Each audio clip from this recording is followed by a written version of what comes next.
இயேசு கிறிஸ்துவின் நாமத்துல இங்க வந்திருக்கிற ஒவ்வொருவரையும் அன்போடு கூட நான் வாழ்த்துறேன். இந்த நாள்ல கூட நம்ம எல்லாரையும் கூட்டி சேர்த்த அந்த தேவனுக்கு நம்ம நன்றி பலிகளை ஏறெடுக்கிறோம். எத்தனையோ பேர் இந்த உலகத்துல எங்கெல்லாமோ அலைஞ்சு தேடி ஓடிட்டு இருக்கிறப்போ இன்றைக்கு தேவன் நமக்கு எவ்வளவு தூரம் சத்தியங்களை கற்றுக் கொடுத்து நம்மள விடுதலையில நம்ம தேவன் கொண்டு வந்து அற்புதமா அதிசயமா ஒவ்வொரு நாளும் தேவன் நம்மை நடத்தி கொண்டிருக்கிற பாதைகளை நினைத்து நம்ம அவருக்கு நன்றி செலுத்த நம்ம கடமைப்பட்டிருக்கிறோம். ஒருவேளை நம்ம இன்னைக்கு ஆஹ் அதாவது சில வருஷங்களுக்கு முன்பதாக இருந்த நிலைமை, சில மாதங்களுக்கு முன்பதாக இருந்த நிலைமையில நம்ம இல்ல. எவ்வளவு தூரம் நம்மை தேவன் நம்மை உருவாக்கி கொண்டிருக்கிறார், நம்மை பலப்படுத்தி கொண்டிருக்கிறார். விசுவாசத்துல நம்ம உறுதியா நிக்கிறதுக்கு தேவன் கிருபை தந்திருக்கிறார். இதெல்லாம் நினைச்சு பார்க்கும்போது நம்ம அவருக்கு எப்போ நம்ம நன்றி கடன் செலுத்த நம்ம கடமைப்பட்டிருக்கிறோம். கடந்த வாரத்துல கூட நம்ம அந்த ஆர்ஃபன் மைண்ட் செட்டை குறிச்சு நம்ம தியானிச்சோம். அதாவது நம்ம ஒவ்வொருவருடைய வாழ்க்கையிலயும் இந்த மைண்ட் செட் ஒவ்வொரு ஏரியாஸ்ல நமக்கு இருக்கிறத நம்ம போன வாரத்துல கொஞ்சம் லைட்டா மெடிடேட் பண்ணோம். இந்த வாரத்துல கூட இன்னும் அந்த மைண்ட் செட் இருந்தா நம்ம எப்படி எல்லாம் இருப்போம், ஏன் அந்த மைண்ட் செட் நமக்குள்ள கிரியேட் செய்யுது அப்படிங்கறதெல்லாம் குறிச்சு இன்னும் ஆழமா நம்ம தியானிச்சு பார்க்க போறோம். போன வாரத்துல நம்ம பார்த்தபடி அந்த ஆர்ஃபன் மைண்ட் செட் அப்படிங்கிறதே ஒரு செட் ஆஃப் பிலீஃப்ஸ், ஒரு நம்பிக்கைகள். நமக்கு இருதயத்துல சின்ன வயசுல இருந்து நம்ம போன பாதைகள், நம்ம இருதயத்துல ஏற்பட்ட காயங்கள், மனிதர்களால புறக்கணிக்கப்பட்ட தருணங்கள், நம்ம என்ன செய்வோம், இப்படிப்பட்ட இந்த காரணங்களால நமக்கு என்ன உண்டாகுதுன்னா ஆர்ஃபன் மைண்ட் செட். அதாவது நமக்கு யாருமே இல்லாதது போல இந்த உலகத்துல நம்மை நேசிக்கவோ நம்ம மேல அன்பு செலுத்தவோ யாருமே இல்லாதது போல ஒரு ரிஜெக்டடா ஃபீல் பண்றது, அபேண்டன்டா ஃபீல் பண்றது. அதாவது அன்பு கூறப்படுகிறதற்கு நம்ம பாத்திரவான்கள் இல்ல அப்படின்னு நம்ம ஃபீல் பண்ண வைக்கிறது தான் இந்த ஆர்ஃபன் மைண்ட் செட். அப்போ இன்னைக்கு இது எதை கிரியேட் பண்ணுதுன்னா ஒரு லோன்லினஸ் ஃபீலிங்க நமக்குள்ள உண்டாக்குறத நம்ம பார்க்கிறோம். அப்ப இன்னைக்கு இந்த ஆர்ஃபன் மைண்ட் செட்டோட சயின்ஸ் என்ன அப்படின்னு சொல்லி நம்ம கடந்த வாரத்துல பார்த்தோம். அதாவது ஃபீலிங் அன்வர்தி ஆஃப் லவ். அதாவது நம்ம யாராவது நம்மள்ட்ட அன்பு செலுத்தினா கூட அவங்க அன்பை கூட நம்மளால முழுமையுமாய் ஏற்றுக்கொள்ள முடியாத இடத்துல இருக்கக்கூடியதுதான் ஆர்ஃபன் மைண்ட் செட். ஒருவேளை இதுல இருக்கிற நம்ம அந்த இடத்துக்கு போலனாலும் சிலர் அந்த தீவிரமாய் அந்த இடத்துல அதாவது ஒரு கண்டினியூஸா ரிஜெக்ஷனுக்குள்ள போயிருப்பாங்க. கண்டினியூஸா பேரண்ட்ஸோடைய லவ் அவங்க ஃபீல் பண்ண முடியாத இடத்துல இருந்திருப்பாங்க. இந்த மாதிரியான சூழ்நிலைகள்ல அவங்க எந்த இடத்துக்கு போயிடுறாங்கன்னா ஆர்ஃபன் மைண்ட் செட்டுக்கு போறாங்க. கடந்த சில நாட்களுக்கு முன்பாக நான் ஒரு புக்கை வாசிச்சுட்டு இருக்கிறப்போ அதுல ஒரு பையனுடைய நாய்க்குட்டி, அவன் ரொம்ப ஆசையா வளர்த்த நாய்க்குட்டி அது இறந்து போயிருச்சான். அந்த நாய்க்குட்டி இறந்து போனத அவங்க பேரண்ட்ஸ் யாரும் அவனை விசாரிக்கல. அவனுக்காக அவன் வந்து ரொம்ப ஃபீல் பண்ணத இவங்க யாரும் அவனை ரொம்ப அதை கேர் பண்ணி இவனுக்காக அவனுக்கு இன்னொரு பெட் டாக் வாங்கி கொடுக்கல அப்படிங்கிறத குறிச்சு அவன் ரொம்ப சோர்வுக்குள்ள, அவன் ரிஜெக்ஷனுக்குள்ள போனதுனால பின்னாடி அவனுடைய ஃபேமிலி லைஃபையே அது பாதிக்கக்கூடியதா இருந்ததுதான். அப்போ தன்னை நேசிக்கல, தனக்கு ஒரு ஒரு ஒரு காரியம் நேரிட்டு இருக்கு, ஆனா இத குறிச்சு யாரும் என் மேல அன்பா இல்ல, என் மேல அக்கறையா இல்ல.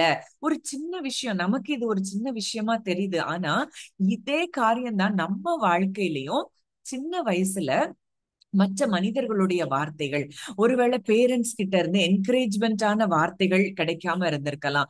எப்பவுமே ஒரு ஸ்ட்ரிக்டான ஒரு பேரண்ட் ஏஜ்ல இருந்திருக்கலாம். அவங்களுக்கு அது தெரியல, ஆனா அவங்க அன்பு செலுத்திட்டு தான் இருந்திருக்காங்க. ஆனா நமக்கு அது அந்த வயசுல புரியாததுனால நம்ம எப்படி இருந்திருக்கிறோம்னா ஒரு ரிஜெக்ஷன்ல, ஒரு அபேண்டன் ஃபீலிங்லயே நம்ம வாழ்ந்ததுனால இன்னைக்கும் தேவனை குறித்தும் அப்படியே ஒரு தவறான கண்ணோட்டத்துல நம்ம வாழ்றத நம்ம பார்க்கிறோம். அப்போ எப்பவுமே ஐசோலேட்டடா நம்ம ஃபீல் பண்ணுவோம், ஏலியனேட்டடா ஃபீல் பண்ணுவோம்.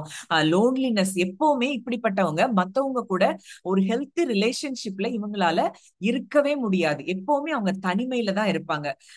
அதாவது ஒரு ஒரு மத்தவங்க ஃப்ரெண்ட்ஷிப்பையோ மத்த உறவுகள் கூடயோ இவங்களால ஃப்ரீயா என்ன செய்ய முடியாதுன்னா பழகவே முடியாது. இவங்க எப்பவுமே அவங்களே அவங்க ப்ரொடெக்டிவா இருப்பாங்க. ஏன்னா யாரும் இவங்கள ஹர்ட் பண்ணிடக்கூடாதுங்கிறதுக்காக இவங்க ரொம்ப மத்தவங்களை என்ன செய்வாங்கன்னா, அதாவது ஒரு வார்த்தை நம்மள ஹர்ட் பண்ணிடக்கூடாதுங்கிறதுனால இவங்க ஒரு வார்த்தை வர்றதுக்கு முன்னாடியே அவங்கள ஈஸியா என்ன செய்வாங்கன்னா ஹர்ட் பண்ணி பேசிடுவாங்க. ஏன்னா இவங்க இருதயத்தை இவங்க காத்து கொள்ளணுங்கிறதுக்காக செல்ஃப் ப்ரொடெக்டிவா இருப்பாங்க. இதெல்லாமே ஆர்ஃபன் மைண்ட் செட்டோட எஃபெக்டா நம்ம பார்க்கலாம். இதுக்கு மெயின் காரணம் நம்ம சின்ன வயதுல இருந்து நம்ம வளர்ந்து வந்த சூழ்நிலைகள், அந்த அன்பு இல்லாத இடத்துல நம்ம வளர்ந்து வந்ததும், ரிஜெக்டடா ஃபீல் பண்ணதும், நம்ம சுற்றி இருக்கிறவங்கள எல்லாரும் பாராட்டுவாங்க. ஒருவேளை நம்ம கூட பிறந்த சிப்லிங்ஸ பாராட்டுவாங்க, நம்மள பாராட்ட மாட்டாங்க. இது எல்லாமே எதை கொண்டு வருதுன்னா ஒரு ஏலினேட்டட் ஃபீலிங்க கொண்டு வருது. நான் தனிமைப்படுத்தப்பட்டிருக்கிறேன், என்ன இந்த உலகத்துல நேசிக்க யாரும் இல்ல, இப்படிங்கிற அந்த ஃபீலிங்.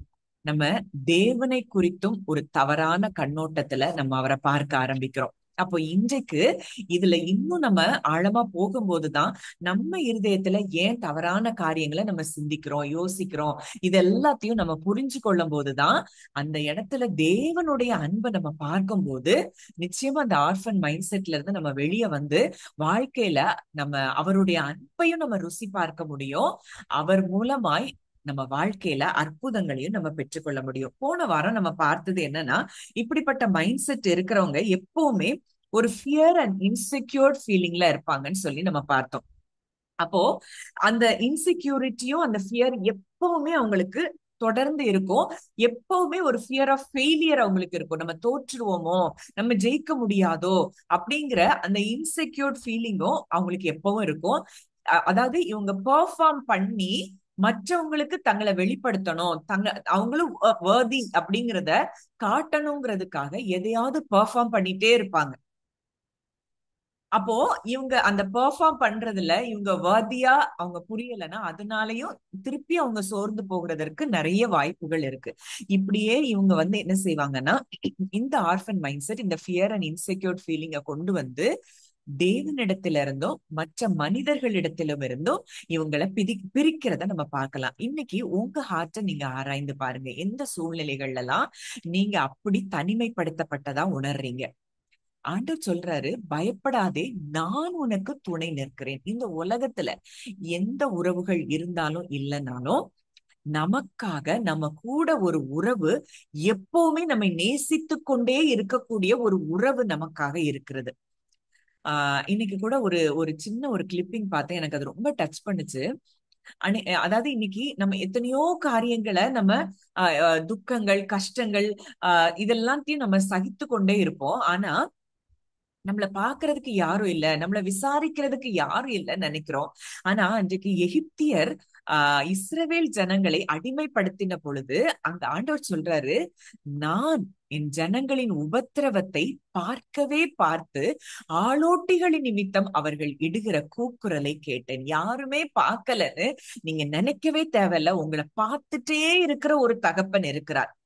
அப்போ நான் என் ஜனத்தின் உபத்திரவத்தை நான் பார்க்கிறேன், நான் ஆளோட்டிகள் நிமித்தம் அவர்கள் இருக்கிற கூக்குரலை நான் கேட்கிறேன், பார்க்கிறேன், கேட்கிறேன்னு சொல்லி அவர் சொல்றாருன்னா, இன்றைக்கு இஸ்ரவேல் ஜனங்களை அவருடைய ஜனங்களாய் பார்க்கிறார்.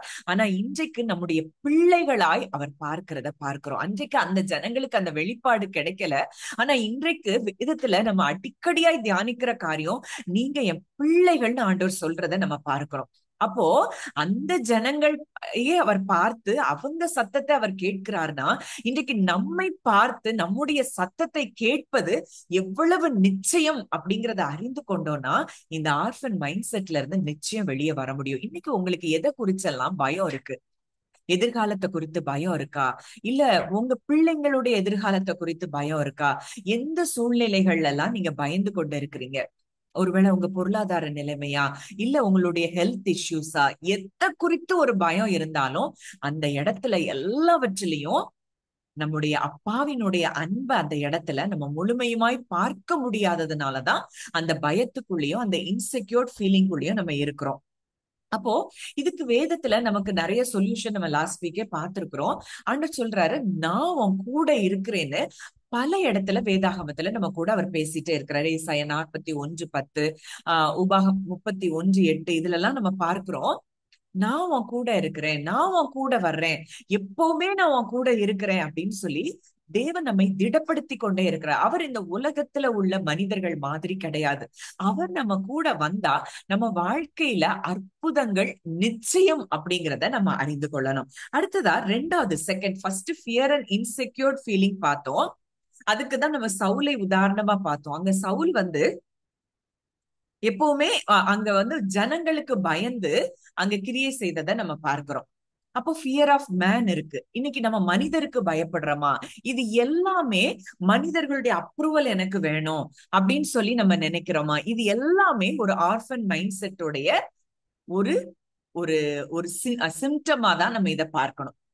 எதை குறித்தும் நம்ம பயப்பட வேண்டிய தேவையில்லை. ஏன்னா இந்த உலகத்தை படைத்தவர் சர்வ வல்லமையுள்ளவர் இன்றைக்கு நம்மோடு கூட இருக்கிறார் அப்படிங்கிறத நம்ம அறிந்து கொண்டோம்னா நம்ம எதை குறித்தும் பயப்பட தேவையில்லை. இன்னைக்கு இந்த பயத்துல இருந்து நம்ம முதலாவது வெளியே வரணும்னு சொல்லி தேவன் விரும்புறார். ரெண்டாவதா அங்க நம்ம எதுல நம்ம அடுத்தது ஸ்ட்ரகிள் பண்றோம், இந்த ஆர்ஃபன் மைண்ட் செட் இருக்கிறவங்க எதுல ஸ்ட்ரகிள் பண்ணுவாங்க அப்படின்னா அவங்களுடைய ஐடென்டிட்டி. நம்முடைய ஐடென்டிட்டியில, அதாவது இன்னைக்கு நம்ம தேவனுடைய பிள்ளை அப்படிங்கிற அந்த ஐடென்டிட்டிலையும் நம்ம பிலாங்கிங், நம்ம இன்னைக்கு அவருக்குரியவர்கள் அப்படிங்கறதுலயும் நம்ம என்ன செய்வோமா, ஸ்ட்ரகிள் பண்ணுவோமா. அப்போ இன்னைக்கு முதலாவது அந்த ஐடென்டிட்டி பிலாங்கிங்ல நம்ம ஸ்ட்ரகிள் பண்ணுவோம்னா இன்னைக்கு தேவனிடத்துல இருந்தும் மற்றவர்கள் இடத்துல இருந்தும் நம்ம வி ஃபீல் டிஸ்கனெக்டட். நம்ம எந்த விதத்திலயும் யாருக்கிட்டையும் நமக்கு கனெக்ஷன் இல்லாததை போல நம்ம உணர்வோம். இது ஆர்ஃபன் மைண்ட் செட்ல இருக்கக்கூடிய ஒரு சிம்டம். ஒருவேளை இன்னைக்கு நீங்க இப்படிப்பட்ட ஒரு வார்ஃபேருக்குள்ள நீங்க போயிட்டு இருக்கலாம். இன்னைக்கு தேவன் எங்க இருக்கிறாரு, என் வாழ்க்கையில ஏன் இப்படி காரியம் நடக்குது, இப்படி எல்லாம் சொல்லி நீங்க நினைச்சிட்டு இருந்தீங்க. இப்போ தேவனுக்கும் உங்களுக்கும் எந்த கனெக்ஷனுமே இல்லாதது போலவோ, இல்ல உங்களுக்கும் மற்ற உறவுகளுக்கும் இடையில கனெக்ஷன் இல்லாதது போலவும் நீங்க உணர்ந்தீங்கன்னா அந்த இடத்துல எல்லாம் நமக்கு ஆர்ஃபன் மைண்ட் செட் இருக்கிறத நீங்க அறிந்து கொள்ளலாம். அப்போ தேவனுடைய அன்பையும் அவருடைய கிருபையையும் பெற்றுக்கொள்றதுல நமக்கு ஸ்ட்ரகிள் இருக்கும். அவர் சொல்றாரு, நான் உன் மேல நினைவா இருக்கிறேன், உன் மேல கண்ணோக்கமா இருக்கிறேன் அப்படின்னு அவர் சொல்றாரு. ஆனா இந்த வார்த்தைய நம்மளால நம்பவே முடியாது. இந்த இடத்துல நம்ம இருந்தோம் அப்படின்னு சொன்னாலே நம்ம என்னதுல ஸ்ட்ரகிள் பண்றோம், நம்ம ஐடென்டிட்டியில நம்ம ஸ்ட்ரகிள் பண்றோம் அப்படிங்கறத நம்ம அறிஞ்சு கொள்ளணும். அடுத்ததா இந்த ஐடென்டிட்டியில இந்த நம்ம ஸ்ட்ரகிள் பண்ணும் போது நடக்கக்கூடிய ஒரு காரியம், மற்றவங்களோடு நம்மளை கம்பேர் பண்ணி நம்ம அன்வர்தியா நம்ம எப்பவுமே ஃபீல் பண்ண ஆரம்பிப்போம். கம்பேரிசன் மற்றவங்க கூடயே இருக்கும். நம்மள நம்ம பார்க்கவே மாட்டோம். நம்மள தேவன் எவ்வளவு ஆசீர்வதிச்சிருக்கிறாருன்னு பார்க்க மாட்டோம். ஐயோ அவங்கெல்லாம் நல்லா இருக்காங்களே, அவங்களெல்லாம் ஆண்டவர் பிளஸ் பண்ணிருக்கிறாரு, அப்போ என்ன பிளஸ் பண்ணலையா, அப்ப நான் தகுதி இல்லையா, நான் வேல்யூபிள் இல்லையா, நீ ஆண்டவரும் வெறுத்துட்டாரா இப்படின்னு சொல்லி மற்றவங்க கூடயே நம்ம கம்பேர் பண்ணி கொண்டு இருந்தோம்னாலும் நம்ம எங்க இருக்கோம், ஆர்ஃபன் மைண்ட் செட்ல இருக்கிறோம். இன்னைக்கு நம்ம இதை யோசிச்சு பார்க்கணும். எத்தனை பேர் இதுல நம்ம கம்பேர் பண்ணிட்டு இருக்கிறோம். ஐயோ அவங்க நல்லா இருக்காங்க, இவங்க நல்லா இருக்காங்க, அவங்க வீடு கட்டிட்டாங்க, இவங்க இப்படி இவங்க இவ்வளவு தூரம் ஒரு சம்பாதிக்கிறாங்க, இப்படி எல்லாம் சொல்லி மற்றவர்களோடு கூட பண்ணுகிற கம்பேரிசன்ல நம்ம வாழ்ந்து நம்ம அன்வர்தியா ஃபீல் பண்ணோம் அப்படின்னா அந்த இடத்துலயும் அனாதையின் மனப்பான்மை, ஆர்ஃபன் மைண்ட் செட்ல இருக்கும். இது எல்லாத்துக்கும் ரூட் என்னன்னா அப்பா யாருன்னு தெரியாததுதான் அதுக்கு ரூட்டா இருக்கு. அதுக்கு காரணம் ஃபியர். அதாவது அந்த அந்த அப்பா யாருன்னு தெரியாததுனால நம்ம பயத்துல இருக்கோம். இந்த பயம் நமக்கு எல்லாத்தையும் என்ன செய்து கொண்டு வருது, நம்ம ஐடென்டிட்டிய சந்தேகப்பட வைக்குது, நம்ம அவருக்குரியவர்கள் அப்படிங்கிறத சந்தேகப்பட வைக்குது, நம்ம டிஸ்கனெக்டடா தேவனிடத்துல இருந்தும் மனிதர்களிடத்திலும் டிஸ்கனெக்டடா ஃபீல் பண்றோம், அவருடைய அன்பையும் கிருபையையும் நம்ம சந்தேகப்படுறோம். இது எல்லாமே என்ன mind set, orphan mind set. இதுக்கு உதாரணமா அந்த ப்ராடிகல் சன்லயே நம்ம பாக்குறோம். அங்க மூத்த குமாரன் அவன் என்ன செய்யறான், ஹார்டா ஒர்க் பண்றான். எப்பவுமே தகப்பன் இடத்துல இருந்து ஒரு அப்ரூவலை பெறதுக்கு ஹார்டா ஒர்க் பண்றான். ஆனா அவன் தம்பிய அந்த தகப்பன் ஏற்றுக்கொண்ட உடனே அவனுக்கு என்ன வருது, அங்க பிட்டர்னஸ் வருது, கசப்பு வருது. நான் இவ்வளோ தூரம் ஹார்டா ஒர்க் பண்றேன், ஆனா இவ்வளோ பாவம் செஞ்சுட்டு வந்தவன என் தகப்பன் எப்படி ஏற்றுக்கொள்வார் அப்படிங்கிற இடத்துல அவன் இருக்கிறான். அவன் வந்து அங்க குமாரனா அவன் அந்த இடத்துல இல்ல, ஒரு சர்வன்ட் மைண்டடா அங்க இருக்கிறத பார்க்கிறோம். நான் எவ்வளவு வேலை செஞ்சேன், நான் எவ்வளவு தூரம் என் அப்பாவுக்கு வேலை செஞ்சேன். அவர் என்னன்னா தப்பு பண்ணோன்னு ஏத்துக்கிட்டாரு. எனக்கு எதுவுமே பெருசா பெரிய அளவுல செய்யல. அவன் இன்னைக்கு வந்த உடனே அவனுக்கு ஆட்டுக்குட்டியை அடிக்கிறாரு, விருந்து கொண்டாடுறாரு. அங்க அவ்வளோ ஒரு பெரிய சந்தோஷமும் குதூகலமும் இருக்கு. நான் இன்னைக்கு அவருக்கு அவ்வளவு வேலை செஞ்சிருக்கிறேன். என்னையும் அவர் என்ன செய்யல, இந்த அளவுக்கு என்னைய பார்க்கலையேன்னு சொல்லி அங்க சகோதரன் மேல பிட்டனஸ் வருது. அங்க அவன் என்ன எப்படி பாக்குறான், தன்னை குமாரனா பார்க்கல, அவருக்கு பிள்ளையா பார்க்கல, அவருக்கு வேலைக்காரன் போல வேலை செஞ்சுதான் அவருடைய அன்பை சம்பாதிக்கணும்னு நினைக்கிறான். இன்னைக்கு நம்மள பல பேரும் அப்படிதான் இருக்கிறோம். இதை செஞ்சுட்டா ஆண்டவர் என்னை நேசிப்பாரு, அதை செஞ்சுட்டா நேசிப்பாரு, இத்தனை நாள் உபவாசம் இருந்துட்டா எனக்கு தேவன் என் மேல பிரியமாயிருவாரு இப்படின்னு சொல்லி அவருடைய அன்பை குறித்து பல வேளைகள்ல நம்ம சந்தேகப்படுகிறவங்களா இருக்கிறோம். அப்போ இதுதான் ஆர்ஃபன் மைண்ட் செட். அதாவது அவன் அப்பாவினுடைய அன்பை சம்பாதிக்கிறதுக்கு அவன் ஏதோ வேலை செஞ்சாதான் அப்பாவினுடைய அன்பை என்ன செய்ய முடியும், பெற முடியும் அப்படிங்கிற அந்த மைண்ட் செட்ல இருக்கிறது மாத்திரம் இல்ல, தம்பி மேல அங்கே பொறாமையும் உண்டாகிறத பாக்குறோம். இதுல ஒரு வசனம் இப்ப வாசிக்கலாம். லூக்கா 15:31. லூக்கா 15:31 யாராவது வாசிக்கிறீங்களா? அதற்கு தகப்பன், மகனே, நீ எப்போதும் என்னோடு இருக்கிறாய், எனக்குள்ளதெல்லாம் உன்னுடையதாய் இருக்கிறது.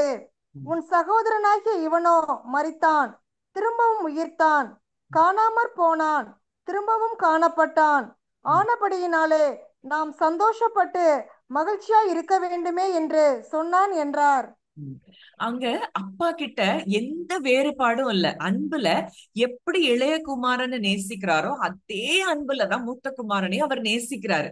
ஆனா இன்னைக்கு நம்ம மைண்ட் செட் எப்படி இருக்குன்னா, அவங்களெல்லாம் அவர் பிளஸ் பண்றாரு, நான் இந்த இடத்துல தானே இருக்கிறேன் அப்படின்னு சொல்லி நம்ம என்ன செய்யறோம், அப்படி நினைச்சோம் அப்படின்னாலே அந்த இடத்துல நம்ம ஆர்ஃபன் மைண்ட் செட்ல இருக்கிறோம்.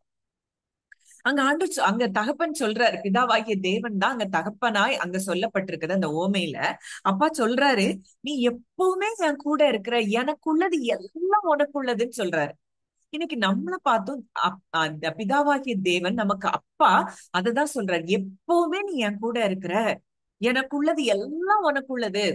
இன்னைக்கு இந்த உலகத்துல அவர் படைச்சது எல்லாம் அவருக்குரியது, வெள்ளியும் பொண்ணும் அவருக்குரியது, எல்லா ஆசீர்வாதங்களும் அவருக்குரியது. இன்னைக்கு அவருக்குரியது எல்லாம் எனக்குரியதுங்கிற எண்ணம் எப்போ நமக்கு வருதோ அப்பதான் அதை சுதந்திரித்து கொள்ள முடியும்.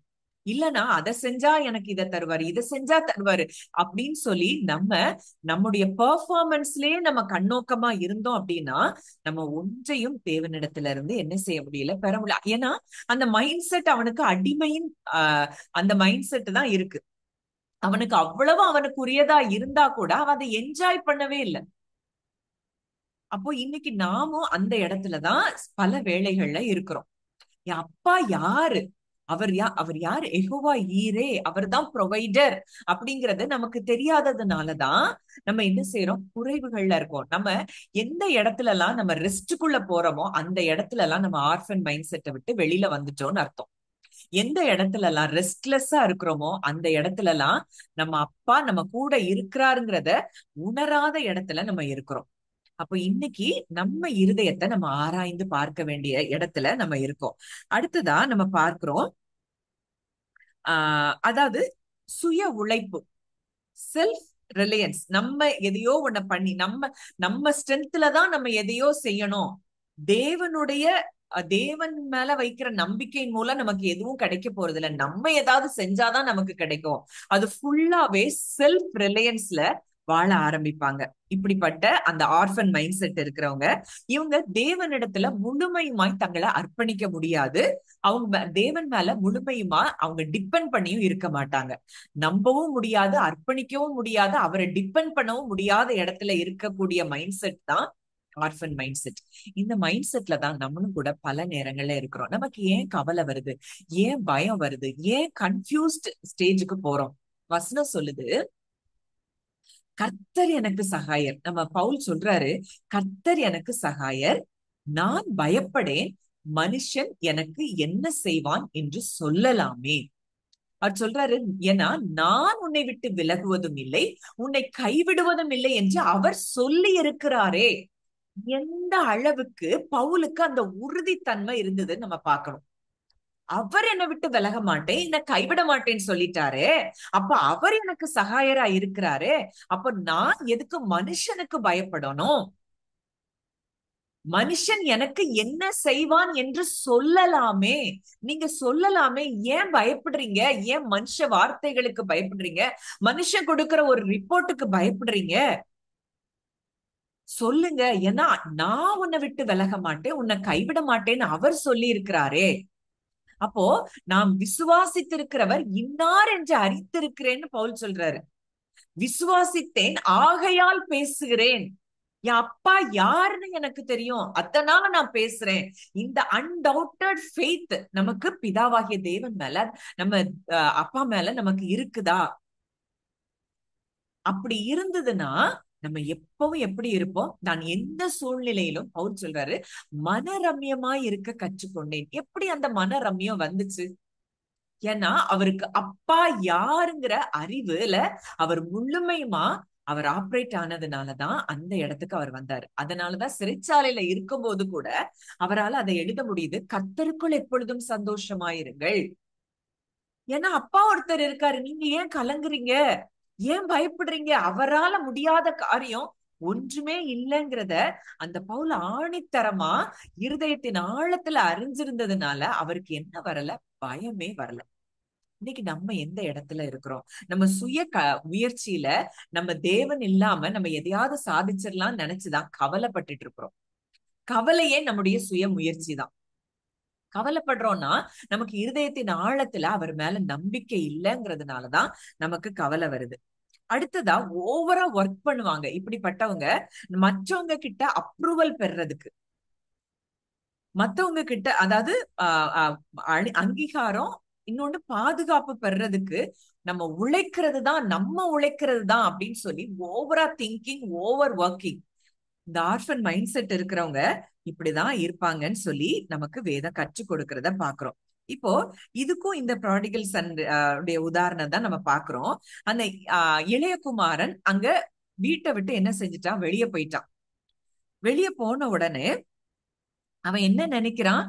திங்கிங் ஹி குட் மேக், அதாவது தன்னால எல்லாம் முடியும் அப்படின்னு நினைச்சிட்டு அப்பா கிட்ட இருந்து எல்லாத்தையும் வாங்கிட்டு போறான். இப்போ எல்லாத்தையும் அவன் இழந்துட்டான். இப்போ இவன் வந்து என்ன ஃபீல் பண்றான்னா, அன்வர்தியா, இப்போ இனி அப்பா ஏற்றுக்கொள்வாரோ?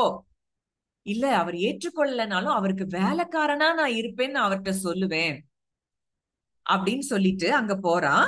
அங்க போனப்ப அவனுடைய ஒர்த்தே அவனுக்கு தெரியல. அவனுடைய பெர்ஃபார்மன்ஸ பிலீவ் பண்ணிதான், நான் வேலைக்காரனா ஒரு வேலை செஞ்சா கூட எங்க அப்பா கிட்ட நல்ல சாப்பாடு கிடைக்கும்னு சொல்லிட்டு வேலைக்காரனா என்னை ஏற்றுக்கொள்ளுங்கிற மைண்ட் செட்ல தான் அவன் அங்க போறத பாக்குறோம். ஆனா அப்பா என்ன செய்யறாரு? ஓடி போய் கட்டி அணைச்சு அவருடைய ஐடென்டிட்டிய அவர் வெளிப்படுத்துறத பாக்குறோம். நீ வேலைக்காரன் இல்ல, நீ என் பிள்ளை.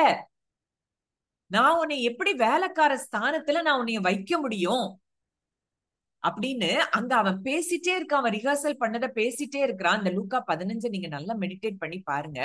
அந்த அப்பா அவனுடைய சத்தத்துக்கு செவி கொடுக்கவே இல்லை. நீ என் பிள்ளை, நீ வந்துட்ட, அவ்வளவுதான், எனக்கு கொண்டாட்டம், எனக்கு சந்தோஷம்.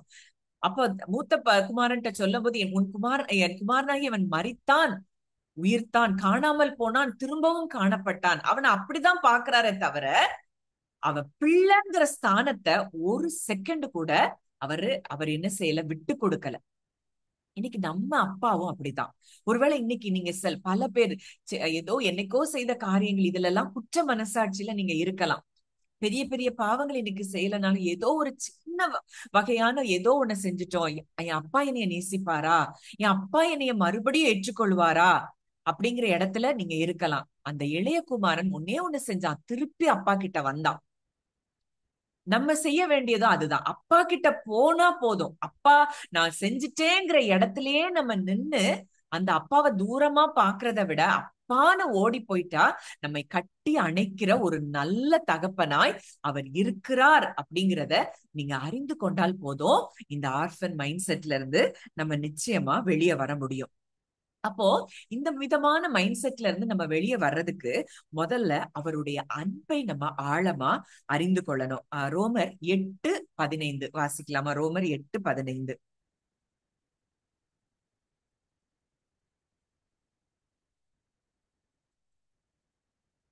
யாராவது எடுத்தவங்க வாசிங்க. அந்தபடி ஆ, திரும்பவும் பயப்படுகிறதற்கு நீங்கள் அடிமைத்தனத்தின் ஆவியை பெறாமல் அப்பா பிதாவே என்று கூப்பிட பண்ணுகிற புத்திர சுவிகாரத்தின் ஆவியை பெற்றீர்கள்.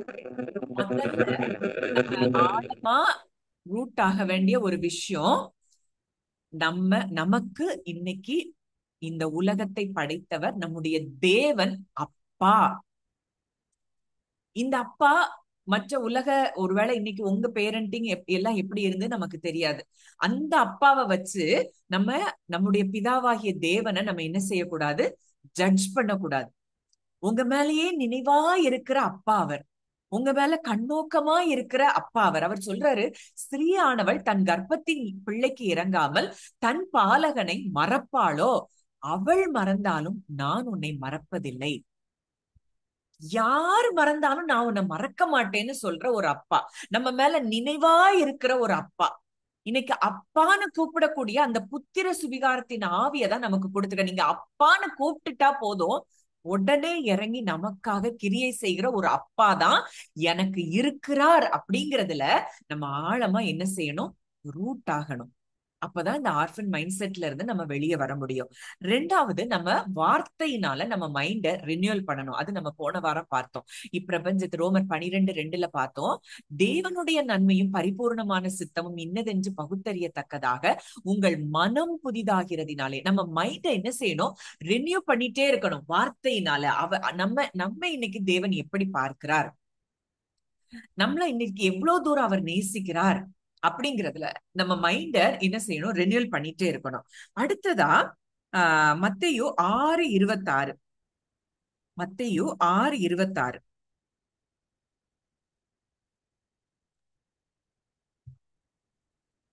ஆகாயத்து பட்சிகளை கவனித்து பாருங்கள், அவைகள் விதைக்கிறதும் இல்லை, அறுக்கிறதும் இல்லை, களஞ்சியங்களில் சேர்த்து வைக்கிறதும் இல்லை, அவைகளையும் உங்கள் பரமபிதா பிழைப்பூட்டுகிறார். அவைகளை பார்க்கிலும் நீங்கள் விசேஷித்தவர்கள் அல்லவா?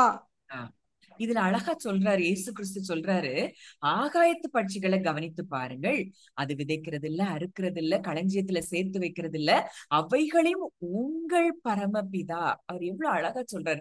உங்க அப்பா அந்த பட்சிகளுக்கும் பறவைகளுக்குமே காப்பாத்தி ஆகாரம் கொடுக்கிறாருன்னா நீங்கள் எவ்வளவு விசேஷமானவர்கள், அவர் பார்வைக்கு நீங்க எவ்வளவு ப்ரெஷியஸ், எவ்வளவு வேல்யூபிள். அப்போ இன்னைக்கு நம்ம அவரை ட்ரஸ்ட் பண்ணணும். நம்முடைய ப்ரொவிஷனுக்கு நம்ம அவரை ட்ரஸ்ட் பண்ணா போதும். அது எங்க இருந்தாலும் உங்களுடைய குறைவுகளை நீக்குவதற்கு அந்த ப்ரொவிஷன் உங்ககிட்ட வந்து சேரும். அப்படிங்கறதுல நீங்க ஆழமா ரூட் ஆகணும். நம்ம இன்னைக்கு என்ன செய்யறோம், இந்த உலக மக்களை நம்புறோம், உலக மனிதர்களை, தாய் தகப்பனை, இல்ல ஒவ்வொரு மனிதர்கள் மேல நம்ம சார்ந்து இருக்கிறோம். ஆனா இங்க ஏசப்பா நமக்கு கற்றுக் கொடுக்கிறாரு, உங்க அப்பா இருக்கிறாரு. அப்போ அவரை அப்பாவா பார்த்து நம்மள அவர் கேர் பண்ணுகிற ஒரு ப்ரொவைடரா நம்ம அவரை என்ன செய்யணும், பார்க்கணும். முதலாவது அவர் அப்பான்னு நம்ம அங்கீகரிக்கணும், அவர் அதுல ரூட் ஆகணும். ரெண்டாவது, அவருடைய நன்மையும் சித்தம் என்னங்கிறத நம்ம மனம் அவருடைய வார்த்தையினால ஒவ்வொரு நாளும் நம்ம மைண்ட ரினியூவல் ஆக்கிட்டே இருக்கணும். மூணாவது, நமக்கு அப்பா அவர் தான் எனக்கு ப்ரொவைடர். நான் எதை குறிச்சு கவலைப்பட மாட்டேன். எனக்கு இந்த தேவை இருக்கு, என் அப்பாட்ட நான் சொல்லிட்டேன், என் அப்பா இந்த தேவைகளை சந்திக்க வல்லவர். அப்படிங்கிற இடத்துல நம்ம வரும்போது அந்த தேவைகள் உங்களுக்கு சந்திக்கப்படுகிறத பாப்பீங்க. அடுத்ததா சன்ஷிப்ல நம்ம என்ன செய்யணும், நடக்க ஆரம்பிக்கணும். வாசிக்கலாம், கலாத்தியர் 4:7. ஆகையால் இனி நீ அடிமையாய் இராமல் புத்திரனாய் இருக்கிறாய். நீ புத்திரனேயானால் கிறிஸ்து மூலமாய் தேவனுடைய சுதந்திரனுமாய் இருக்கிறாய். அப்போ இன்னைக்கு அடிமையா இராமல் நம்ம எப்படி இருக்கிறோமா, புத்திரனா இருக்கிறோம். நான் இதுதான் அடிக்கடி நான் சொல்றது, இன்னைக்கு உலக தாய் தகப்பனுக்கு நீங்க எவ்வளவு தூரம் பிள்ளைங்கிறத நீங்க ரியலா பாக்குறீங்களோ, அதை விட உண்மையும் சத்தியமும் நீங்க பிதாவாகிய தேவனுக்கு பிள்ளைகள். இதுதான் நம்முடைய ஐடென்டிட்டி. இந்த சன்ஷிப்ல நம்ம நடக்கும்போது சகல விதமான காரியங்களும் உங்களுக்கு பயந்து நடுங்குங்கிறதுல சந்தேகமே இல்லை. அன்னைக்கு இயேசு கிறிஸ்துவ பார்த்து ஏன் பிசாசெல்லாம் பயந்து நடுங்குச்சுன்னா, அவர் குமாரன்கிறத அந்த அதிகாரத்தை அவர் வெளிப்படுத்தும் போது அங்க எல்லா பிசாசுகளுக்கும் தெரியுது. அது வரைக்கும் யாரும் அந்த லேகியோன் பிசாசு பிடிச்சவனை விரட்ட வரும்போது அங்க இயேசு கிறிஸ்து பார்த்து சொல்லுது, அந்த பிசாசு சொல்லுது, எங்களை வேதனைப்படுத்தவா இங்க வந்தீர்? பிசாசு சொல்லுது, நீர் தேவனுடைய குமாரன். ஏன்னா அவர் அதிகாரத்தோட அந்த பிசாசுகளுக்கு கட்டளையிட்டதை பார்த்த உடனே இவர்தான் தேவகுமாரன்கிறத அந்த பிசாசுகள் அறிந்து கொள்ளுது. இன்னைக்கு நீங்க எப்போ இதுல ரூட் ஆறீங்களோ, நான் தேவனுடைய குமாரன், நான் தேவனுடைய குமாரத்திங்கிறதுல ரூட் ஆகும் போது உங்களை பார்த்தாலே அசுத்த ஆவிகள் என்ன செய்யும்? ஓட்டம் பிடிக்கிறத நீங்க பார்ப்பீங்க. இன்னைக்கு நமக்கே நம்ம யாருன்னு தெரியாததுனாலதான் பிசாசு இன்னும் பல விதங்கள்ல நம்ம குடும்பங்களை என்ன செய்யறான்? பாதித்து கொண்டு இருக்கிறான். இன்னைக்கு இந்த சன்ஷிப்ல நம்ம ரூட் ஆக வேண்டியது ரொம்ப அவசியமா இருக்கு. இன்னைக்கு உங்களை பார்த்தாலே என்ன செய்யும்? வியாதிகள் பறந்து ஓடும். நீங்க ஒரு வார்த்தை சும்மா பேசினாலே அந்த இடத்துல அந்த காரியம் அப்படியே நடக்கும். இதுதான் அப்பா நமக்கு கொடுத்திருக்கிற பவர் அண்ட் அத்தாரிட்டி.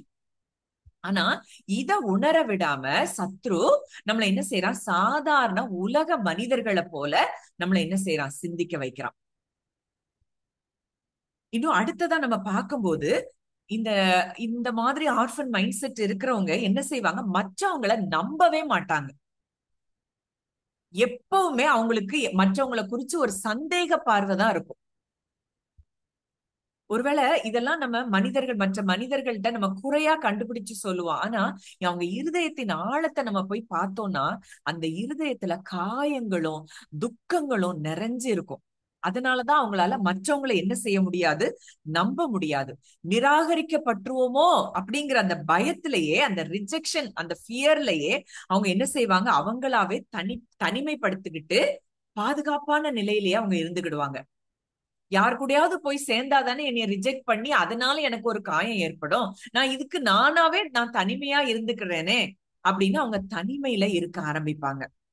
அடுத்தது, கடவுளுடைய அன்பை விட மனிதர்களுடைய அங்கீகாரத்தை பெறறதுக்கு முயற்சி பண்ணுவாங்க. அங்க தேவன் சொல்றாரு, நான் உன் மேல அன்பாவே இருக்கிறேன் அப்படின்னு சொன்னா கூட மனிதர்கள் என்னைய பாராட்டணும், மனிதர்கள் என்னைய புகழணும், இந்த புகழ்ச்சிக்கு மயங்குகிறவர்களா இந்த ஆர்ஃபன் மைண்ட் செட்ல உள்ளவங்க இருப்பாங்க. அப்போ இதுக்கு நம்ம உதாரணமா காயின் ஆபேல நம்ம பார்க்கலாம். அந்த காயின் ஆபேல் மேல பயங்கரமா பொறாம வருது. ஏன்னா ஆபேலினுடைய காணிக்கைய தேவன் அங்கீகரித்ததுனால, அவனுடைய காணிக்கை அங்கீகரிக்காததுனால அவன் அந்த எமோஷன்ஸ் கூட அவன் டீல் பண்ணாம அங்க என்ன செஞ்சுட்டான்?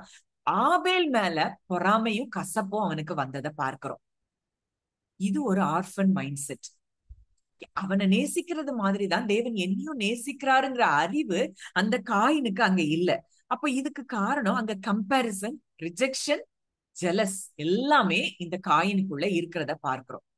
அப்போ இதுல இருந்து நம்ம படிக்க வேண்டியது என்னன்னா, ஜெலஸ் என்ன செய்யுது?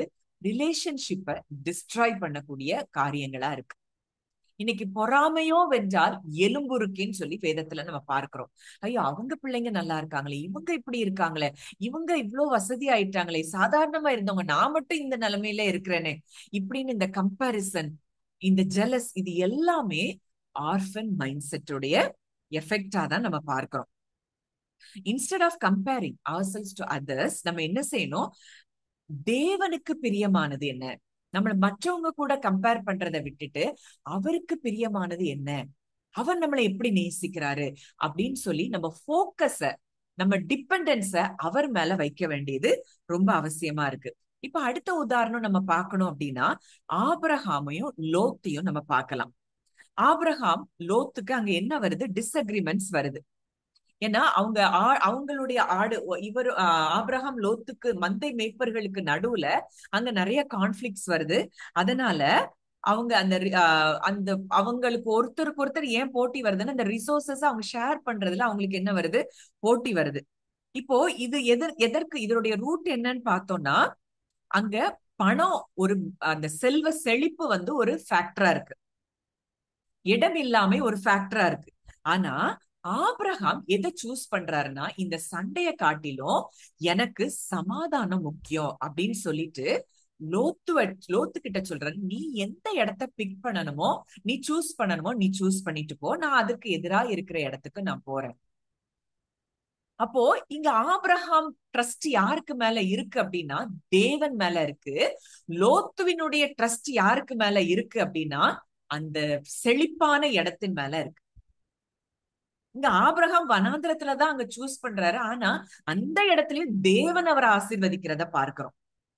அப்ப இன்னைக்கு நம்ம எதெல்லாம் விட்டு கொடுக்க முடியாம இருக்கிறோம்? இன்னைக்கு நிறைய பேர் சிப்ளிங்ஸ்குள்ளேயே நிறைய சண்டைகள் வர்றதுக்கு காரணம் சொத்து தகராறு. ஏன் இந்த தகராறு வருது அப்படின்னாலே அங்க தேவன் எனக்கு ப்ரொவைடரா இருக்காரு, அவர் என்னை ஆசீர்வதிப்பாரு அப்படிங்கிற எண்ணம் இல்லாம, ஐயோ அவங்களுக்கு எங்க அம்மா அப்பா கொடுத்துருவாங்களோ, இவங்களுக்கு கூட கொடுத்துருவாங்களோ இப்படிங்கிற எண்ணம் இந்த லோத்துவ போல செழிப்பானது எனக்கு வேணும்னு சொல்லி தேடி போறாங்க. ஆனா அந்த லோத்துவை காட்டிலும் ஆபிரகாமை தான் கர்த்தர் அங்க சிநேகிக்கிறத பார்க்கிறோம். ஆபிரகாமுக்குள்ள இன்னைக்கு நம்ம எல்லாரையும் அவர் ஆசீர்வதிக்கிறத நம்ம பார்க்கிறோம். ஆபிரகாமுக்கு தான் அந்த வாக்கு தத்தத்தை கொடுக்கிறாரு. உனக்குள்ளும் உன் சந்ததிக்குள்ளும் பூமியின் வம்சங்கள் எல்லாம் ஆசீர்வதிக்கப்படும். நான் உன்னை ஆசீர்வதித்து உன் பேரை பெருமைப்படுத்துவேன். நான் உன்னை ஆசீர்வதிக்கவே ஆசீர்வதித்து உன்னை பெருகவே பெருக பண்ணுவேன்னு ஆபிரகாமுக்கு ஏன் ஆண்டவர் இவ்வளோ ஆசீர்வாதங்களை கொடுக்கிறாருன்னா அந்த ஹார்ட் ஆண்டவர் பாக்குறாரு. ஆபிரகாமுடைய ட்ரஸ்ட் யாரு மேல இருக்குது அப்படிங்கிறத அங்க பார்க்கிறோம். அப்ப ஆபிரகாம் அந்த இடத்துல அவர் ஆர்ஃபன் மைண்ட் செட்ல அவர் என்ன செய்யல, இருக்கல. ஆனா சில இடங்கள்ல அவரு கூட ஆர்ஃபன் மைண்ட் செட்ல இருக்கிறத நம்ம இன்னும் பின்னாடி நம்ம பார்ப்போம். அடுத்ததா இவங்களுக்கு என்ன இருக்காதுன்னா ரெஸ்டே இருக்காது. எப்பவுமே ரெஸ்ட்லெஸ்னஸ்ல தான் இவங்க ஆப்ரேட் பண்ணுவாங்க. எவ்வளவு முயன்றாலும் இவங்களால திருப்தி அடையவே மாட்டாங்க. அவங்க வாழ்க்கை நன்மைகளாலதான் நிரம்பி இருக்கும். ஆனா ஒரு சாட்டிஸ்பாக்சனே அவங்களுக்கு இருக்காது. இந்த ஆர்ஃபன் மைண்ட் செட்ல இருக்கிறவங்களுக்கு ஒரு திருப்தியான ஒரு வாழ்க்கை இருக்காது. அவங்க கடவுளுடைய பராமரிப்புல இருக்கிறோம், அவருடைய அன்புக்குள்ளதான் நம்ம இருக்கிறோம், அவருடைய ப்ரொவிஷன் அவருடைய கேர் நமக்கு எப்பவும் கன்சிஸ்டன்டா நமக்கு இருக்குது அப்படிங்கிற அந்த இடத்துல இல்லாம அந்த அந்த ரெஸ்ட்லெஸ் ஸ்டேஜ்ல தான் அவங்க எப்பவும் இருப்பாங்க. அப்போ எப்பவுமே எக்ஸாஸ்டடா இருப்பாங்க, எமோஷனலா, மென்டலா, ஸ்பிரிச்சுவலா.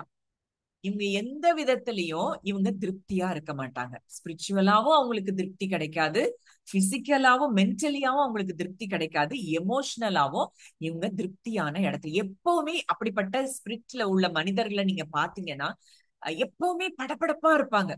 என்னத்தையாவது ஒண்ணு பேசிட்டே இருப்பாங்க, ஒரு ரெஸ்ட்லெஸ் ஸ்டேஜ்ல இருப்பாங்க. ஒருத்தருக்கு ஒருத்தர் மற்ற எத்தனையோ பேர்கிட்ட அவங்க பேசிட்டு எல்லா இடத்துலயும் காயப்பட்டவங்களா இருப்பாங்க. அவங்கள எந்த விதத்திலையும் எதுவுமே திருப்தி செய்ய முடியாது. கர்த்தர் அவங்கள அவ்வளவு ஆசீர்வதித்திருந்தா கூட அவங்களால திருப்தியா இருக்கிற இடத்துல அவங்க இருக்க மாட்டாங்க.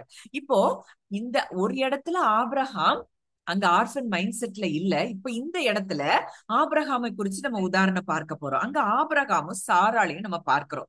அங்க அவங்களால எதை நம்ப முடியல அப்படின்னா காட்ஸ் டைமிங்க அவங்களால நம்ப முடியல. அந்த இடத்துல அவங்க ஆர்ஃபன் மைண்ட் செட்ல இருக்கிறத நம்ம பாக்குறோம். இப்படிதான் நம்ம வாழ்க்கையிலயுமே ஒரு இடத்துல நம்ம அவரை ட்ரஸ்ட் பண்ணுவோம், இன்னொரு இடத்துல நம்ம ட்ரஸ்ட் பண்ணலன்னா அந்த இடத்துல நம்ம ஆர்ஃபன் மைண்ட் செட்ல இருக்கிறோம். இப்போ காட்ஸ் டைமிங்க இவங்களால என்ன செய்ய முடியல, நம்ப முடியல. அப்போ தேவன் அங்க ஆபிரகாமுக்கு நிச்சயமா உனக்கு ஒரு சந்ததியை தருவேன்னு சொல்லிட்டாரு. ஆனா அங்க சாராளுக்கு என்ன செய்யல, பொறுமை இல்ல.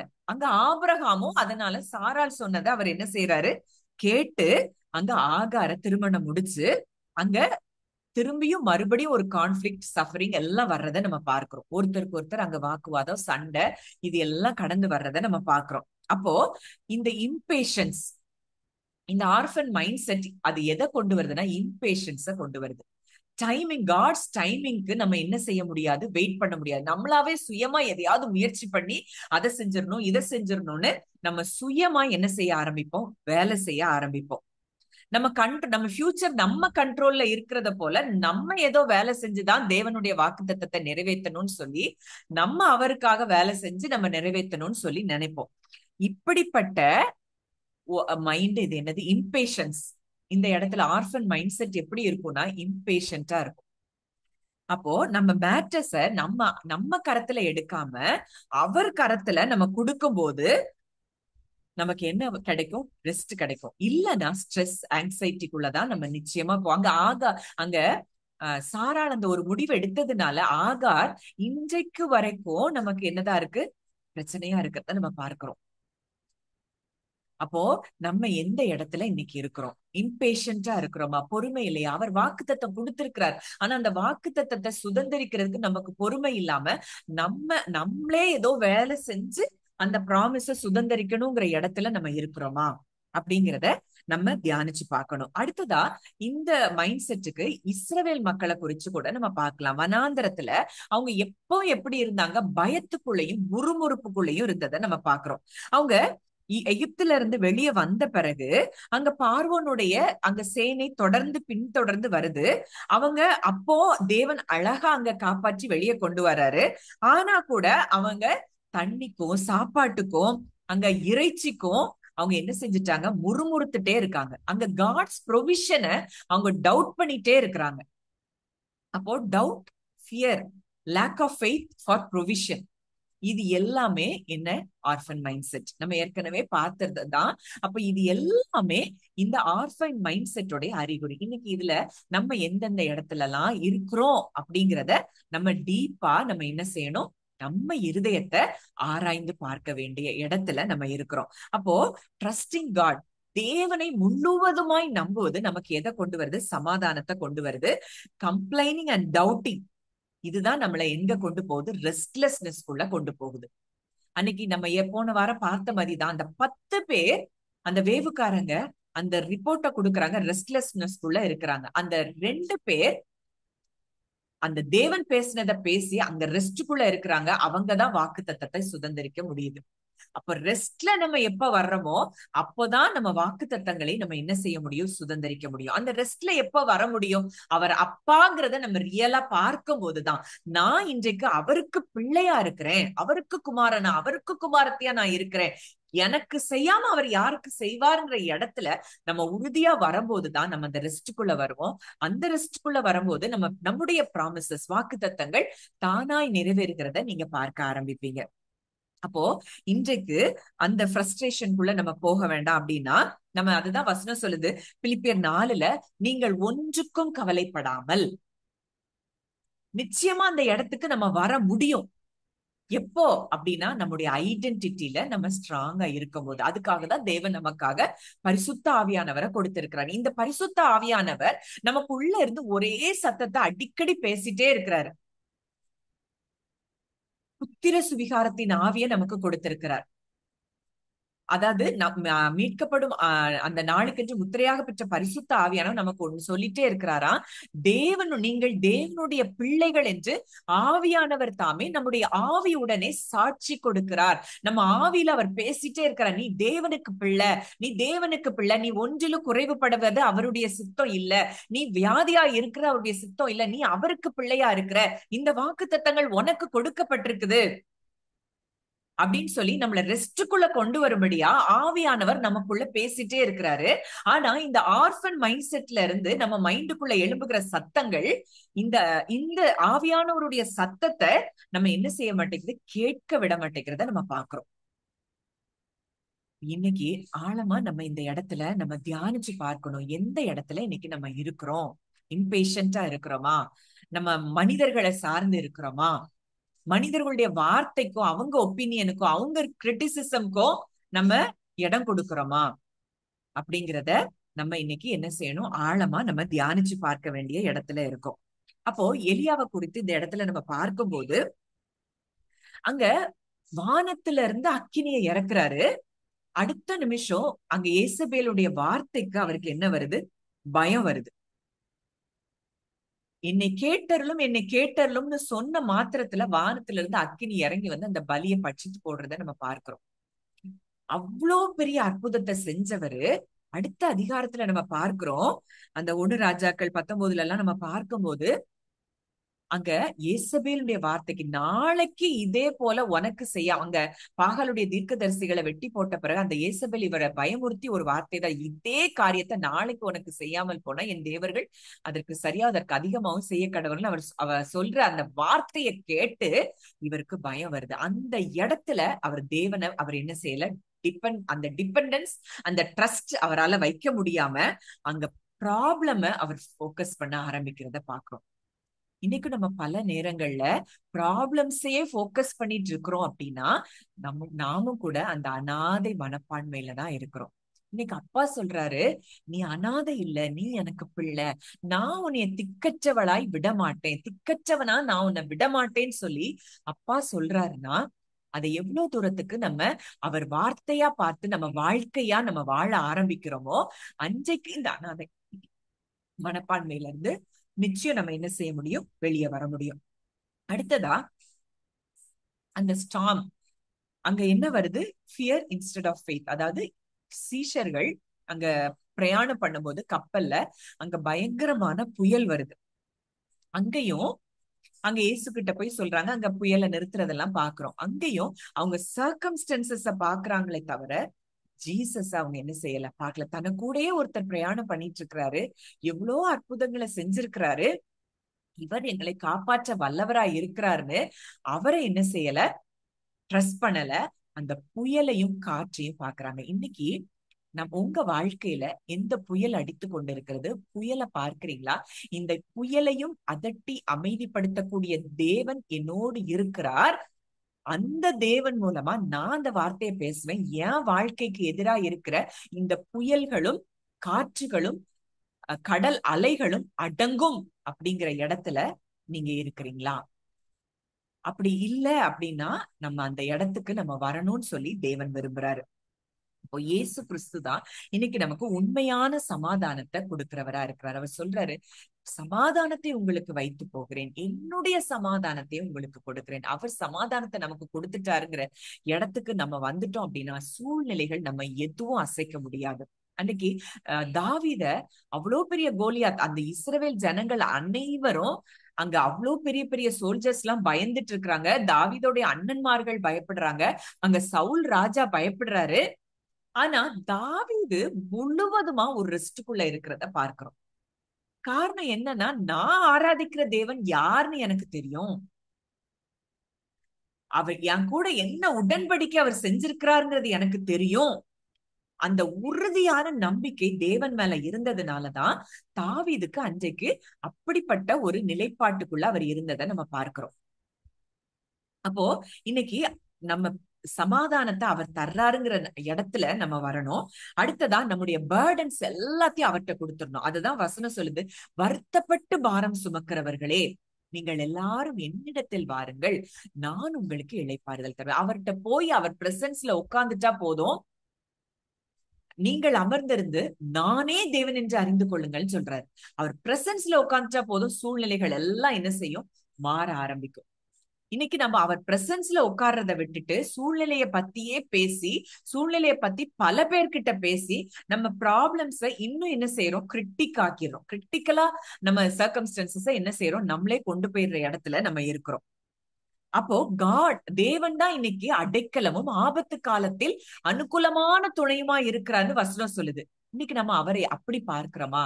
எனக்கு ஒரு அப்பா இருக்கிறார், இது ஒருவேளை எனக்கு ஆபத்து காலமா, ஒருவேளை சத்ரு எனக்கு இந்த காரியங்களை கொண்டு வந்தா கூட எனக்கு அனுகூலமான துணையா என் அப்பா என்னோடு கூட இருக்கிறார் அப்படிங்கிற இடத்துல நம்ம இருக்கிறோமா?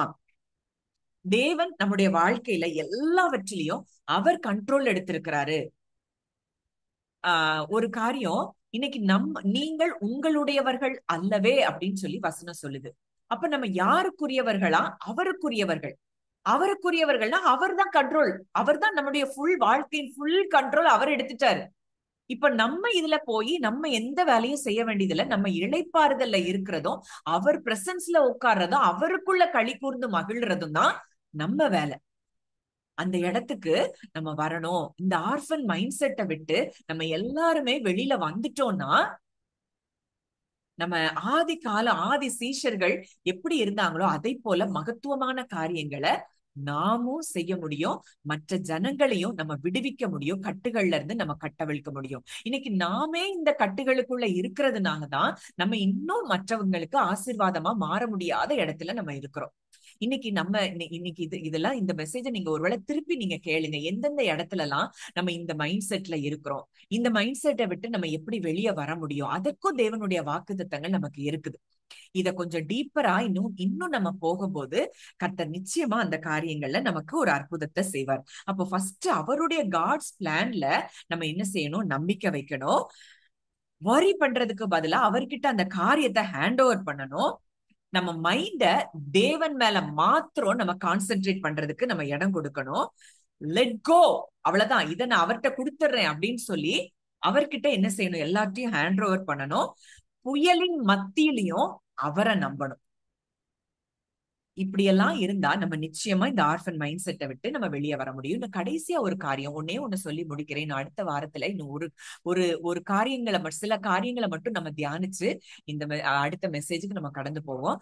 கடைசியா இந்த ஆர்ஃபன் மைண்ட் செட் இருக்கிறவங்க எப்படி இருப்பாங்கன்னா, ஸ்பிரிச்சுவல் டிஸ்கனெக்ஷன் இருக்கும்.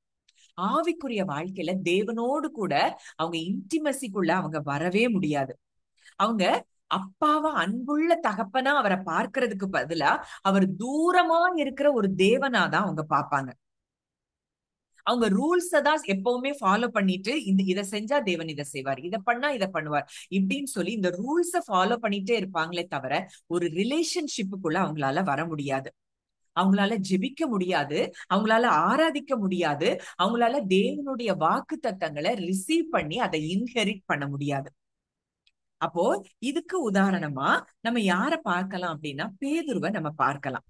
அங்க பேதுரு அங்க என்ன செய்யறாரு? இயேசுவை அங்க சிலுவையில அறையும் போது அவரும் அங்க கூட இருக்கும் போது அங்க ஒவ்வொருத்தரா வந்து கேட்கும் போது அங்க பேதுரு அங்க பயப்படுறாரு. பயந்து அந்த பயத்தின் நிமித்தம் என்ன செய்யறாரு? மறுதலிக்கவும் சபிக்கவும் தொடங்கினார் நம்ம பாக்குறோம்.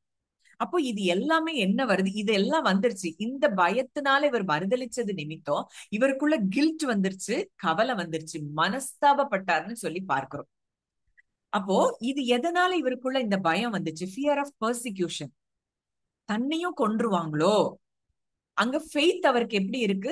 வீக்கா இருக்கு. அதனாலதான் அங்க பேதுரு தான் சிலுவைக்கு போறதுக்கு முன்னாடியே இயேசு சொல்றாரு, பேதுருவே, உன்னை சொலகுல போட்டு புடைக்கிறதுக்கு சாத்தான் என்கிட்ட கேட்டான், நானோ உன் விசுவாசம் ஒளிந்து போகாதபடிக்கு உனக்காக வேண்டிக் கொண்டேன்னு சொல்றாரு. இன்னைக்கு நமக்கு வர்ற ஒரே டெஸ்ட் என்னன்னா, ஃபெய்த்துக்கு விரோதமா வரும். இந்த டெஸ்ட நம்ம எப்படி ஜெயிக்க முடியும்? நமக்காக ஒருத்தர் வேண்டுதல் செய்து கொண்டே இருக்கிறார்.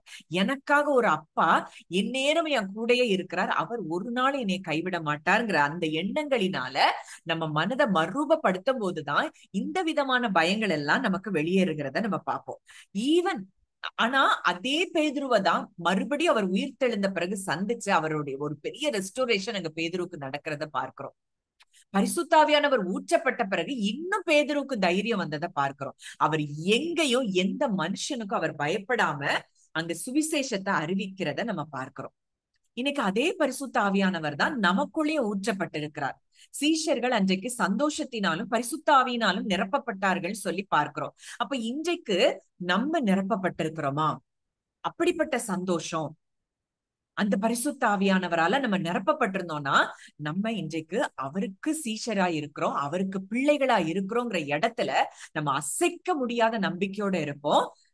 நம்ம வாழ்க்கையில எப்பொழுதும் அந்த பீஸும் ஜாயும் நம்மளை ஃபில் பண்ணிட்டே இருக்கிறத நம்ம பார்க்க முடியும். இப்போ அந்த இளைய குமாரனுடைய காரியத்துல நம்ம பார்க்கும் போது கூட அங்க அவனுக்கு என்ன வருது? அவன் அப்பா கிட்ட இருந்து சொத்தெல்லாம் கேட்கிறான். அங்க ஒரு முரட்டாட்டம் இருக்குது, வேர்ல்ட்லி டிஸ்ட்ராக்ஷன்ஸ் இருக்குது. அங்க அப்பா கிட்ட போறதுக்கு அவனுக்கு என்ன தடுக்குதுன்னா, அப்ப மகேங்கிற ஸ்தானத்துல அவன் போக முடியாதபடி அவனுக்குள்ள சில காரியங்களும் தடுக்கிறத பார்க்கிறோம். இது எல்லாமே ஆர்ஃபன் மைண்ட் செட் தான். அப்பா கிட்ட இருக்கிற சந்தோஷத்தை விடவா உலகத்துக்குள்ள போய் அவனுக்கு பெரிய சந்தோஷம் கிடைக்க போகுது? இன்னைக்கு பல நேரங்கள்ல பல அடிக்ஷன்ஸ்குள்ள, ஒருவேளை சிலருக்கு சினிமா பார்க்கிறது, சினிமா பாடல்கள் கேட்கறதா இருக்கலாம், சிலருக்கு என்ன ஸ்மோக்கிங், ஆல்கஹால், இல்ல என்ன விதமான அடிக்ஷன்ஸ் இருந்தாலும் இது எல்லாமே அவருடைய அன்புலையும் பிரசன்ஸ்லயும் கிடைக்காத ஜாய் ஏதோ உலகத்துல கிடைக்குதுன்னு சொல்லிட்டு போறாங்க. இதுவும் ஒரு ஆர்ஃபன் மைண்ட் செட் தான். வசனம் சொல்லுது, அவருடைய சமூகத்தில் ஆனந்தம், அவருடைய வலது பாரிசத்தில் நித்திய பேரின்பம். அவர் பிரசன்ஸ்ல நம்ம உட்கார்ந்துட்டோம்னா அந்த ஜாய்க்கு ஈடு இணையா எதுவுமே கிடையாது. இதுதான் மார்த்தா மேரி கிட்ட கூட நம்ம பார்க்கலாம். அங்க மார்த்தாள் சொல்றா, அங்க அவ என்ன செய்யறா? ஏசப்பாவுக்கு எதையாவது செஞ்சு அவரை கொடுத்து அவரை பிரியப்படுத்தணும்னு நினைக்கிறா. ஆனா மரியாள் அவர் பாதத்துல உட்கார்றா. அங்க அததான் இயேசு என்ன செய்யறாரு, விரும்புறத நம்ம பார்க்கிறோம். நீ எனக்கு எதையோ செஞ்சு நீ எனக்கு கொண்டு வந்து கொடுத்து நீ என்னைய பிரியப்படுத்தணும்னு தேவையில்ல. நீ என் பிரசன்ஸ்ல உட்கார்ந்தா போதும். நீ ரெஸ்ட்ல உட்கார்ந்து என் வார்த்தைகளை கேட்டா போதும். அதை நம்பினா போதும். என்ன நீ ட்ரஸ்ட் பண்ணா போதும். இதுதான் தேவனுக்கு பிரியமா இருக்குது. இன்னைக்கும் இந்த மைண்ட் செட்டுக்குள்ள நம்ம வரணும்னு சொல்லி தேவன் நம்மள விரும்புறத நம்ம பார்க்கிறோம்.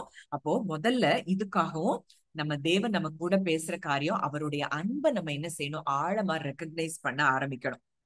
ஓசியா 6:1 நம்ம பார்க்கிறோம். அந்த வசனம் வாசிங்கக்கா, அதை மட்டும் வாசித்து பார்த்து முடிப்போம். ஓசியா 6:1.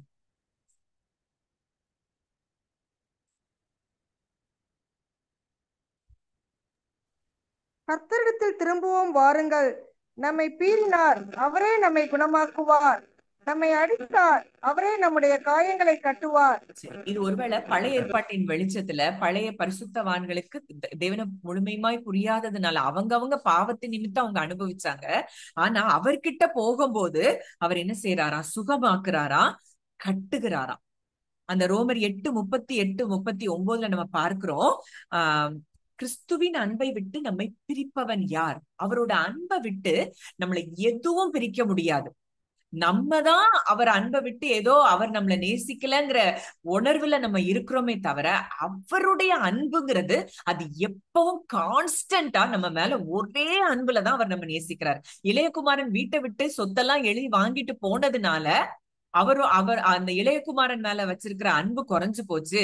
மூத்த குமாரன் என் கூடயே இருக்கிறான், அதனால நான் அவனை அதிகமா நேசிப்பேங்கிறதெல்லாம் பிதாவினுடைய அன்பு இல்ல. எல்லார் மேலையும் அவர் ஒரே விதமான அன்பைதான் வச்சிருக்கிறார். அவர் பட்சபாதம் உள்ள தேவன் அல்ல. அவர் நேற்றும் இன்றும் என்றும் மாறாத தேவன்.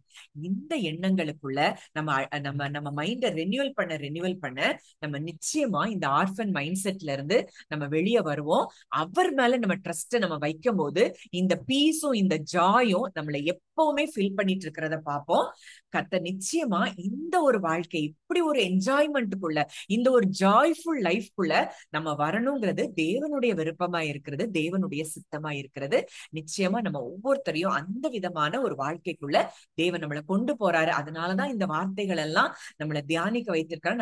நான் நிச்சயமா கிறிஸ்துக்குள்ள நான் விசுவாசிக்கிறேன். இன்னும் வர்ற வாரத்துல கூட இதை குறிச்சு இன்னும் கொஞ்சம் ஒரு காரியங்களை நம்ம தியானிச்சுட்டு நம்ம அடுத்த வாரங்கள்ல இருந்து நம்ம வேற மெசேஜை நம்ம தியானிப்போம். இதுல ரூட் ஆனாதான் எந்தெந்த இடத்துல எல்லாம் நம்மள நாமே ஆராய்ந்து பார்த்து, எந்தெந்த இடத்துல எல்லாம் நம்ம ஆர்ஃபன் மைண்ட் செட்ல இருக்கிறோங்கிறத நம்ம ஆராய்ந்து பார்த்தால் மட்டும்தான் இன்னும் அந்த நெருக்கத்துக்குள்ள, பிதாவோடு கூட அப்பாவோடு கூட அந்த நெருக்கமான உறவுக்குள்ள, அந்த இன்டிமெசிக்குள்ள, அந்த பிரசன்ஸ்ல எப்போ என்ஜாய் பண்ணுகிற இடத்துக்குள்ள நம்ம வர முடியுங்கிறது தான் அசைக்க முடியாத உண்மை.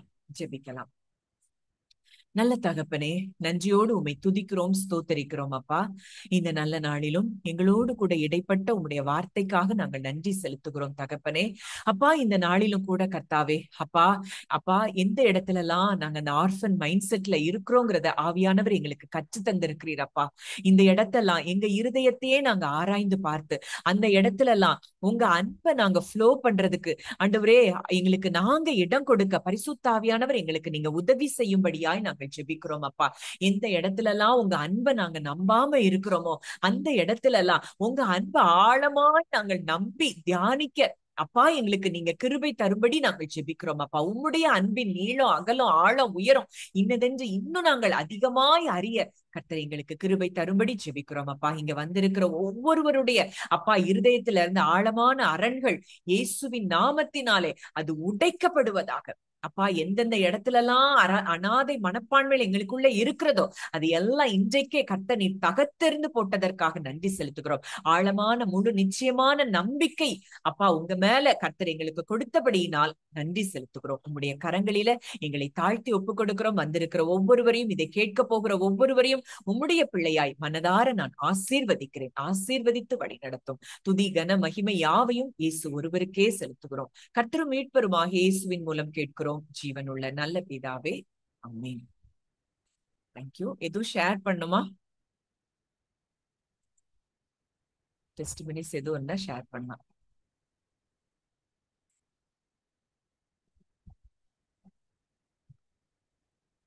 தேங்க்யூ. நம்ம பிரைஸ் செஷன்ல கூட நம்ம அந்த திங்கிங் பத்தி நம்ம தியானிச்சுட்டு இருக்கிறோம். கண்டிப்பா கர்த்தர் இன்னும் நம்ம திங்கிங்ல எப்படி நம்ம திங்க் பண்ணணும், இது எல்லாமே ஒண்ணுக்கொண்ணு நமக்கு வந்து இன்டர் ரிலேட்டடா இருக்கு. நம்ம ஆர்ஃபன் மைண்ட் செட் இல்லாம நம்ம எப்படி திங்க் பண்ணணும் அப்படிங்கிறதுக்கு அந்த ப்ரேயர் செஷன்ல உள்ள மெசேஜ் யூஸ்ஃபுல்லா இருக்கும். இந்த ஆர்ஃபன் மைண்ட் செட் மெசேஜையும் கண்டிப்பா நீங்க ஆழமா நீங்க தியானிச்சு நம்மள நாமே நம்ம என்ன செய்யணும், இந்தந்த இடத்துல எல்லாம் நம்ம இப்படி இருக்கிறோங்கிறத ஆராய்ந்து பார்த்தா மட்டும்தான் அந்த இன்டிமசிக்குள்ள நம்ம வர முடியும். கண்டிப்பா இதுல நீங்க ஒர்க் பண்ணுங்க. கர்த்தர் நிச்சயம் உங்க வாழ்க்கையில பெரிய காரியங்களை செய்வார். தேங்க்யூ.